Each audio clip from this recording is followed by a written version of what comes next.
reaching for the stars can be quite the challenge. And in this Thriving Tuesday, I'm going to share my own personal journey on how I had to learn how to change my own inner voice in order to accept the fact that my life is actually really great. And that may sound super weird, but let's be honest. When I was growing up, I had my struggles, but I also had an amazing life with opportunities that many other people did not have. And while I was growing up, my father had this really big horse yard, and we were there all the time, riding our horses, working on our next show, training, doing the things that we love. And after school, I worked there. And growing up, I worked for my father, and we had moments that we were doing that together as a team. And that was actually difficult and challenging, but also really fun. But the thing is that people always saw me as this princess who had such an easy life. And I remember a time when I was studying. I was living at the yard. I had my own apartment there, and I was studying 12 to 14 hours a day. The minimum I did was 10 hours on an easy day, because I wanted to get my degree, because at 18 I stopped school and I went straight into the horse world because that was my big dream. But then later on I found, there's new aspirations for me and I can grow and evolve again. And so I wanted to get my degree. So I was studying for exams in open university, which actually means that, you don't have lessons, you just get the book, get on with it, and study and learn everything yourself. So those were books from 700 to 1,000 pages that you had no explanation and you just had to figure it out yourself. And actually that was going quite well, but of course, it takes time. I'm not a fast reader, so for me, I never learned how I had to study, so it was quite a journey. I had to reinvent myself in being a student and showing up as a student. And I remember that when I asked the staff, my colleagues working at the yard with me, if they could just put my horse in the field. I know I lived there, but I was really focused and I really wanted to perceive my goal. So when I asked them to put my horse in the yard, I remembered that, there was gossip and whispers and people telling me back, that there were people working for us telling the others that I was acting like a princess and that I was lazy. And I remember that because I was working so hard for something new that was completely out of my comfort zone and that I really was so focused on and committed on achieving, that I thought, how is this possible? And this girl was riding my horse for me a little bit, and I was so happy that she wanted to do that. But then she got turned up against me to not do that because I was the lazy princess. And it really bothered me that, that's 15 years ago or 10 years ago. And no, 10 years ago, we're not that old yet. But that people actually were saying, oh, the lazy princess. But while I always wanted to prove that I was such a hard worker, because I did work really hard back then. And now the difference is stepping into my own power, trusting myself, feeling good about myself and actually enjoying life on a whole different level. It also means that I've reinvented myself as the person who I am, not just the things that I do, but also who I am and how I want to show up in life. And the cool thing is that now, there's also resentment. There's also people who think that, I have it so easy because every morning I get to spend time with my son. And when I'm not pregnant in the afternoon, I just go out to ride my horses. And I work every day, a few hours every day, sometimes in the evening as well.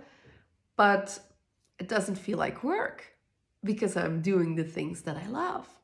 And then, I get so much energy from working with all these amazing, cool artists, actors, singers, the people that others are also jealous of because you have a relationship with them as well, which I honestly think is absolutely stupid. But it's so funny because at this point in my life, it can't touch me.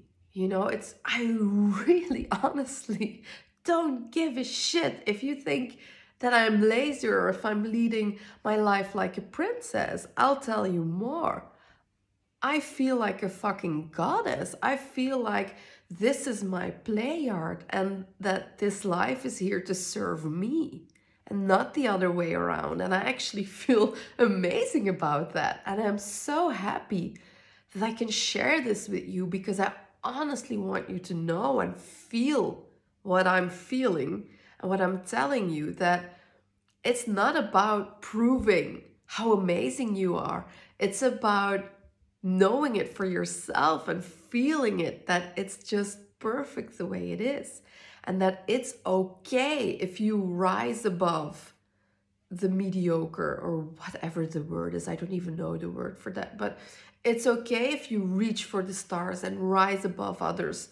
Because actually, all you can do is inspire them to take a look at their own life and see, am I happy here? Am I doing the things I love? Am I leading my life the way that I want to lead it? And if they're not, you get to fuel them. You get to inspire them. And if they are, then there won't be any resentment because then they will feel fine and they will be fine with you doing your own thing.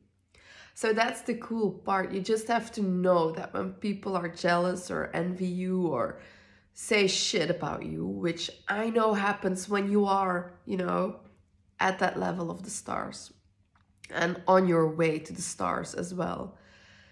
The thing is, it's just because what you do and who you are and the way you show up in life, which is going for your greatest good, can be very confrontational for others because maybe they're stuck, or maybe, they have this shit job, or maybe they don't have the freedom that you have, or maybe they don't get to live their passion or wear the cool outfits or permit themselves to have an expensive hairdresser or whatever it is. Doesn't matter. Or beautiful house. It doesn't matter.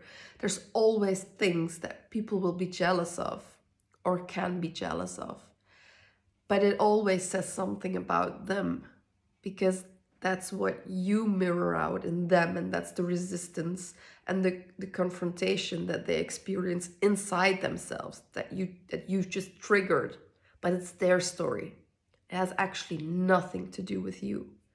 And it's only when I learned that now I know it just can't touch me because I'm at my happy place. So why the hell would I let myself get brought down by others who are not in a place where I want to be?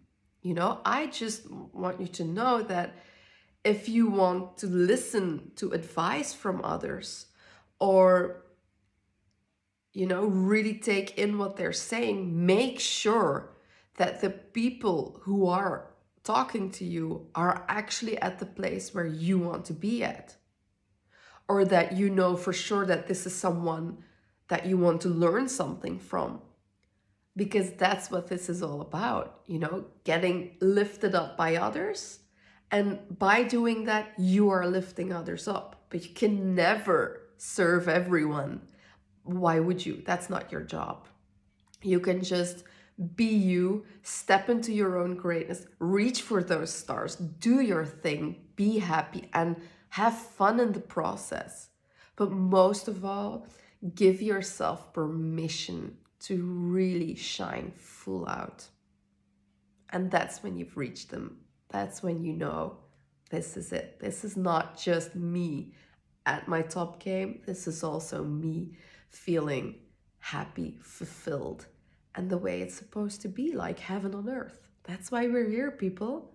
You're here to enjoy. And I really hope you do. Let me know if I can be a support for you on that journey. Ciao, shine on.